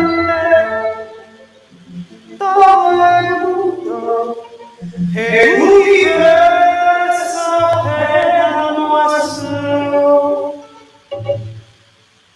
No ha pasado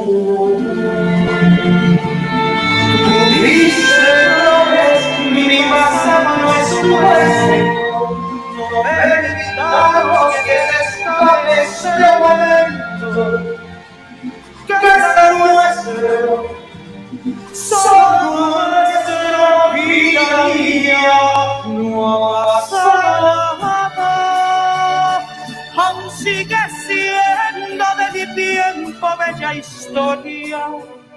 Desde el romance con que hiciste mi memoria, fuego ardiente, mar y creciente vida, no ha pasado nada, no ha pasado nada, ni quien recuerde aquella vez que te alejaste. Sigue mi amor tan fresco como lo dejaste. Si tú supieras cuántas veces te esperaba, no ha pasado nada, absolutamente nada. Esa es la revolución ciudadana, carajo. Antes de que se vaya, quiero comprometerla. ¿Qué posibilidades habrá de que hagamos una presentación para el 11 de abril? Yo voy a dejar este video para que la gente que se quiera quedar escuche, pero antes de que se vaya, quisiera preguntarle. Bueno, tendríamos que verlo por interno realmente para ver cómo está la gente. La verdad es que no lo tengo aquí en este momento y estoy algo complicado. No quisiera, mejor dicho, comprometerme cuando tenga algo ya establecido. ¿Qué le parece? Tenemos contacto a nivel interno y podemos manejarlo. ¿Le parece? Y ahora sí, pero voy a tener que salir inmediatamente porque estoy ya aquí. Muchas gracias. Muchísimas gracias. Gracias al público por toda su cariño y por la paciencia. Un abrazo fuerte, ¿sí? Gracias, muchas gracias. Y a los que gusten les dejo con este cierre musical para que puedan disfrutar hasta que se termine. La verdad es que no. En ese momento fue como que quedé un poquito largo, ¿no? Como que no atinaba. Eduardo, tengo que salir. Vamos a dejar a nuestros oyentes con esa hermosa música. Un abrazo, hermano. Un abrazo a todos. Muchas gracias. Que tengan una buena noche. Hasta luego. Gracias. Que estaban contentos, que estaban felices. Y entonces, poco a poco me fui sintiendo entre amigos, que fue la idea con la que yo salí, ¿no? Yo siempre pensé que me iba a enfrentar a toda una cantidad de amigos. Y poco a poco fui descubriendo que así fue.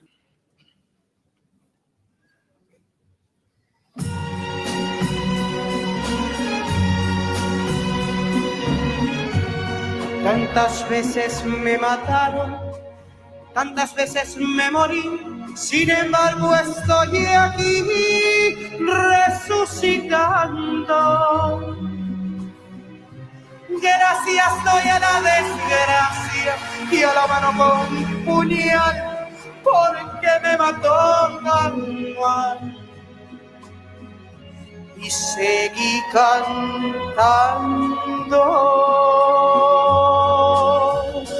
cantando al sol como la cigarra, después de un año bajo la tierra, igual que sobreviviente que vuelve de la guerra.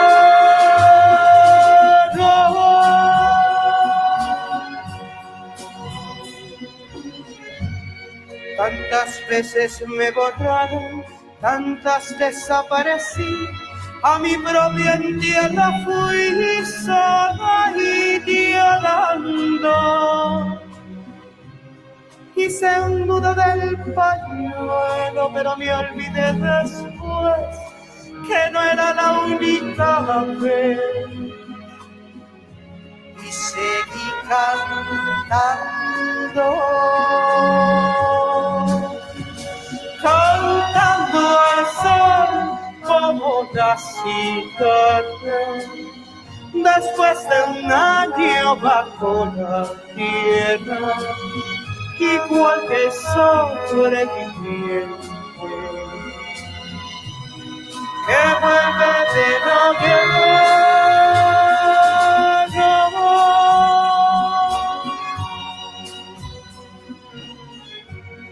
Tantas veces te mataron, tantas resucitarás, cuántas noches pasarás desesperado.